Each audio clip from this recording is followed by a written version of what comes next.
Also a man who knows how it works within the basketball community and how to coach him up. Nate Austin, the newest BYU Basketball graduate assistant. He's back in Studio B as a coach now, Nate. That's right. Good to be back. Thanks for having me. It's fun. It's fun to be back home. Apparently you play for the Pacers now or something. I love this.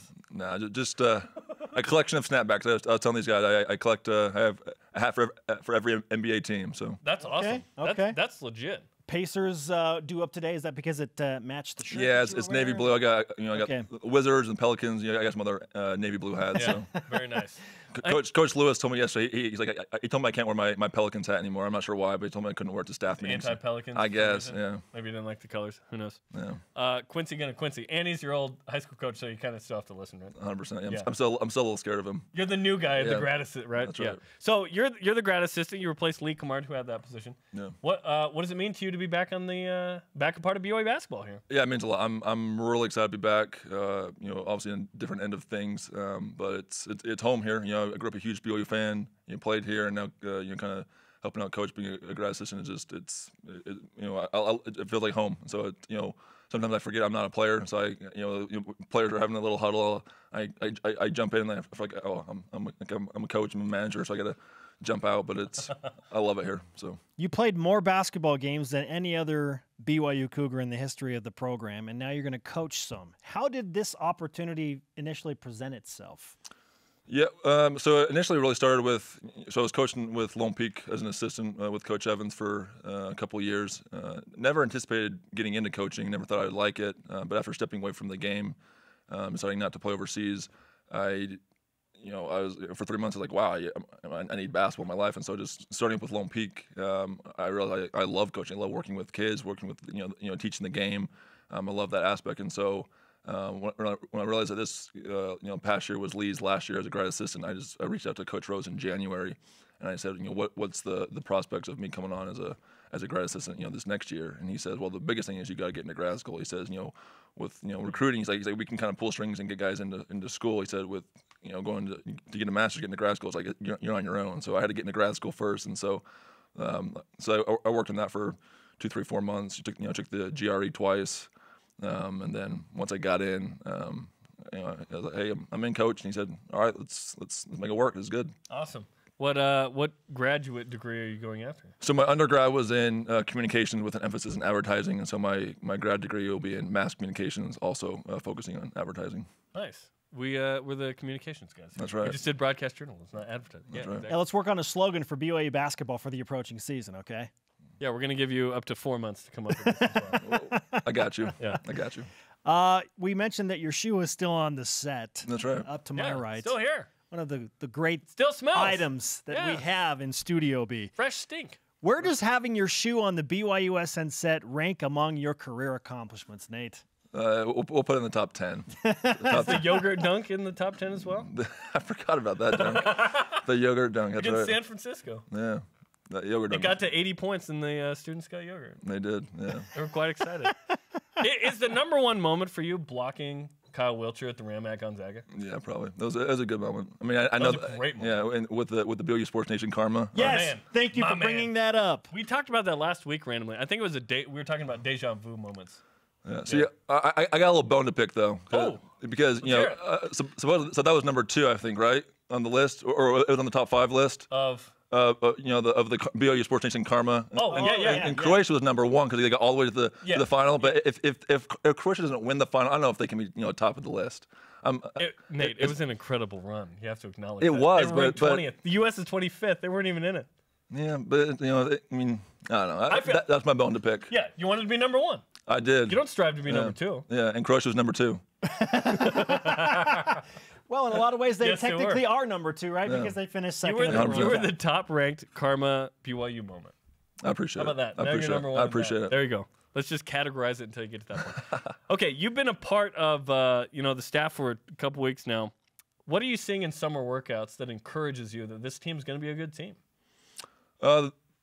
First of all, I like just the togetherness, I think, of the group. I think guys generally care about each other, on and off the court. Guys are hanging out, guys are joking, having fun. It's not just coming and the guys are going their separate ways. But I think guys generally care about each other. So I think that's a big part. Is guys want to be here. But I think just in practices and in workouts, there's a lot of competition, guys. No one wants to lose. No one no one wants to be number two. There's no. I mean, as much as guys are friends off the court, there's no friends on the court. And I think that's important. Guys, they're going at each other. They're competing. There's blood. There's but it's a lot of competition. But I think guys are listening. Guys are trying to learn. Guys are asking questions. And then in work, I think the biggest thing is you're seeing progress. You see guys making lots of mistakes early on, and obviously there's always going to be mistakes. But guys are after once or twice of being corrected about a certain mistake, they're improving upon it, and now they're making new mistakes. I think something I've learned in coaching is mistakes are good as long as you're always making new mistakes. If you're making getting on from one mistake to the next mistake, that's fine, because if we're always correcting and improving and progressing, that's the biggest thing. I think as a team we're doing that. So it's been good to see. New BYU basketball graduate assistant, the man who played the most games of any BYU Cougar, second all-time in career offensive rebounds as well. Nate Austin is and the foul leader. BYU Sports Nation. And the foul leader. And the foul leader. 425 of we those did a fouls. countdown for that. We were all over that. I was glad I finally broke it, because we get the stupid whiteboard off the third row. I was like. It was always like every time I'd foul, I'd look over at that. And, the Rock was with us in keeping track. They're like 9 more. Yeah, no, it was good. Hey, leaders are leaders, right? Yeah. I was trying to get my name in the record book. I didn't realize it was for. But I mean, three different things. Yeah, it doesn't matter where, right? Yeah, three different things. Okay, so you're one of the most experienced players in the history of BYU. I kind of feel like BYU basketball as a whole is finally getting back to a stage where you're a little bit older. You have 8 juniors, 2 seniors. I don't think that has been in place for a while, and I think that is to the benefit of what this program can do.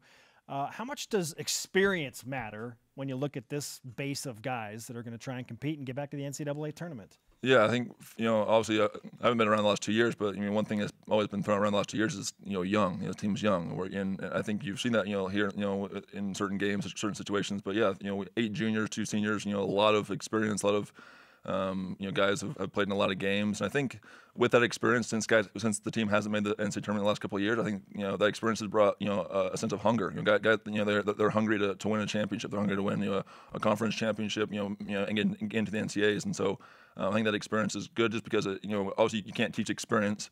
But with that experience, I think brings a sense of hunger and really wanting to prove that we're not okay being second or third fiddle in the WCC. That we're here to compete. We're here to push Gonzaga for that top spot.